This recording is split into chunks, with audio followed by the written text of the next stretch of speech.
It is 7th day of May 2025. Welcome to the Lord Aboga TV newspaper review.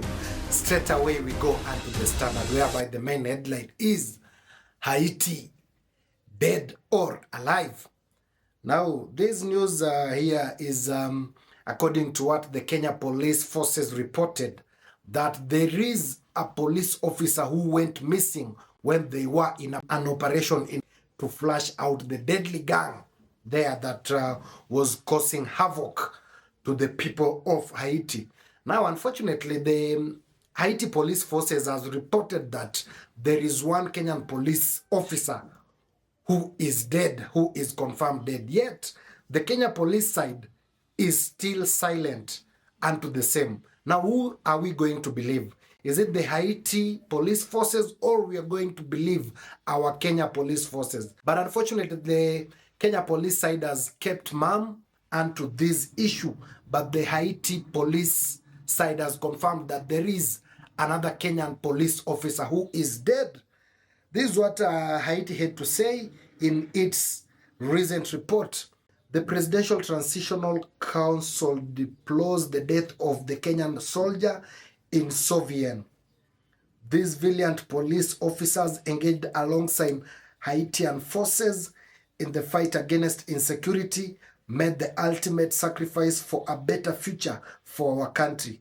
His brave and commitment will never be forgotten. That is according to the report from the Haitian side. And you can remember, if I may quote, these are the words that Inspector General of Police Bwana Kanja had to say. The search is still on for the unaccounted officer, and all efforts are being made to ensure we find him. I want to assure the family of the missing officer that we are doing everything possible and we are going to bring him back. That is what the Inspector General of Police had to say last month. Now, I don't understand. Should we believe the Inspector General of Police, or we should believe the Haiti police force that it is on ground? The Standard writes, the National Police Service has failed to provide answers to a family in Kiambu desperately seeking closure over their missing relative, a police officer among the 600 deployed to Haiti. While the police cling on outdated codes of silence, Haiti's transnational government has already confirmed the death of the Kenyan officer. Meanwhile, distressing images circulating on social media continue to torment the grieving family. That is so unfortunate that the government of Kenya, that is the National Police Service, is beating around the bush instead of confirming to the family if their kin is still alive or he is dead. That is so unfortunate, and I want to call on Police Inspector General, that is Bwana Kanja, to come out clearly and tell the family the truth. If their kin is dead, let them know that their kin is dead. If their kin is alive, let them know that their kin is alive. And I don't think the Haitian government can issue a report of a dead police officer whereby he is still alive. So the Inspector General of Police, please put your house in order and confirm to the family that their kin is dead or alive, so that this matter can be brought to rest. Again, there onto the Standard, among the top headlines is that Ruto hands Mau Forest to Narok. On the first day of his 3-day visit to Narok, President Ruto met with governors from the Ma communities and pledged to hand over the Mau Forest title deed to Narok County. How effective is this? How important is this? That the national government can hand over a title deed belonging to Mau Forest to the Narok County. Now, I don't get that, because I believe that Mau Forest is a national asset. I don't know how they agreed upon that the title deed comes from the national government to the county government. How effective is that, and how is that important to the people of Narok? Hapo hivyo mimi sielewi. Because it is the responsibility of the national government to guard this important water tower, that is the Mau Forest. Now, I don't know if the county government has the resources and the manpower to guard this water tower.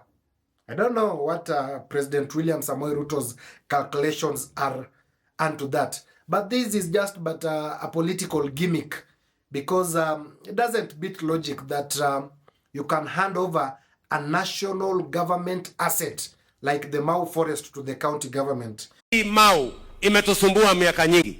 Watu wanaingia ndani wanaharibu msitu. Inafika kila mwaka ni siasa.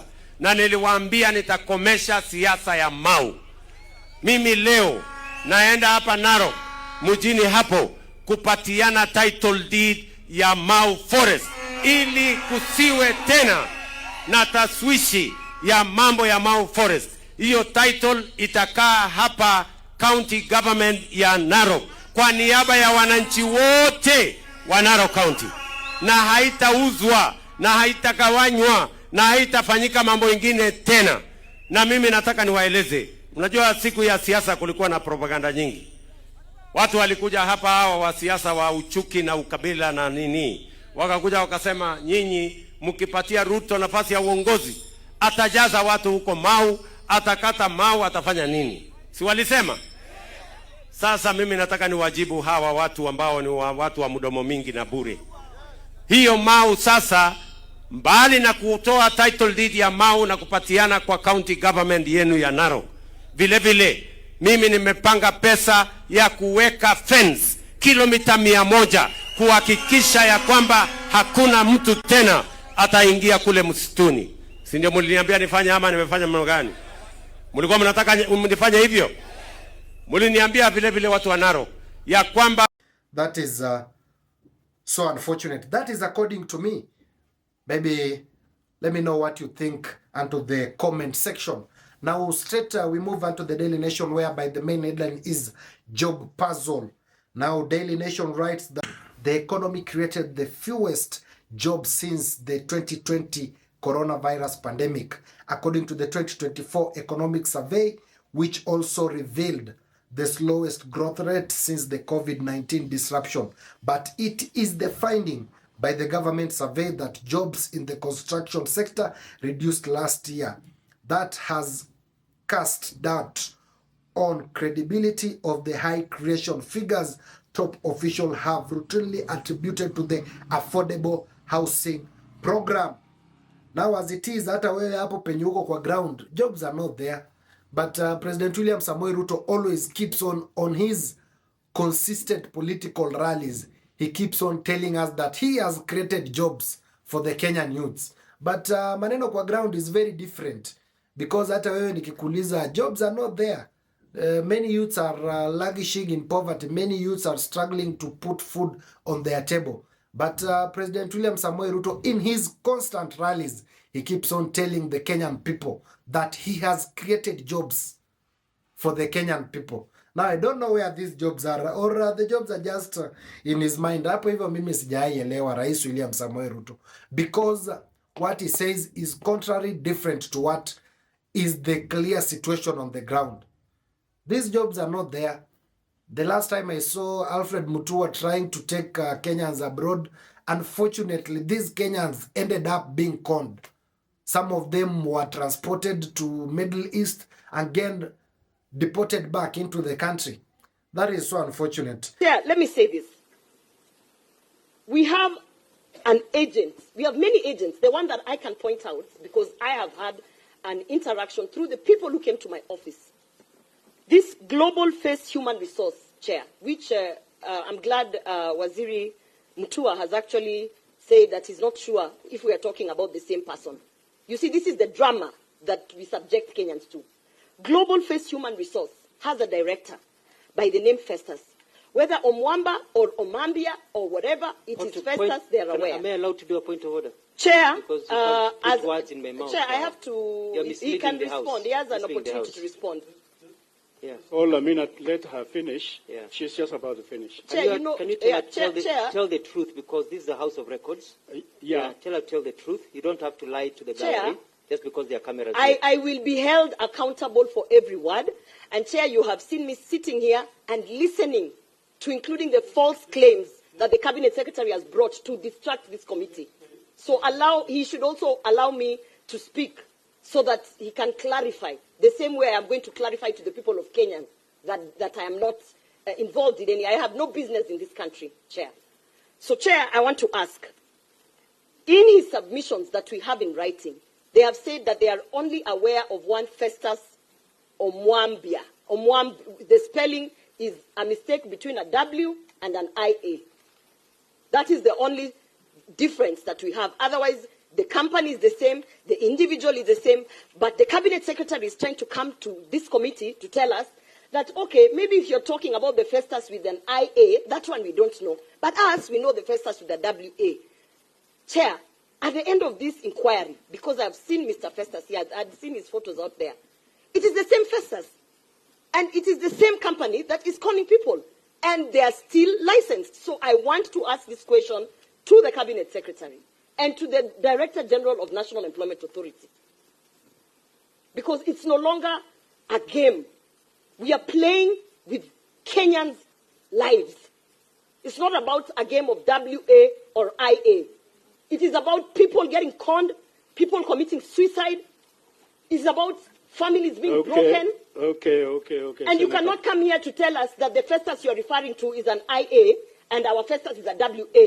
It doesn't matter because at the police station, his fingerprints are taken and his fingerprints are the same. So we want to know that the National Employment Authority is safeguarding Kenyans from rogue agents, not this drama. You have made your point.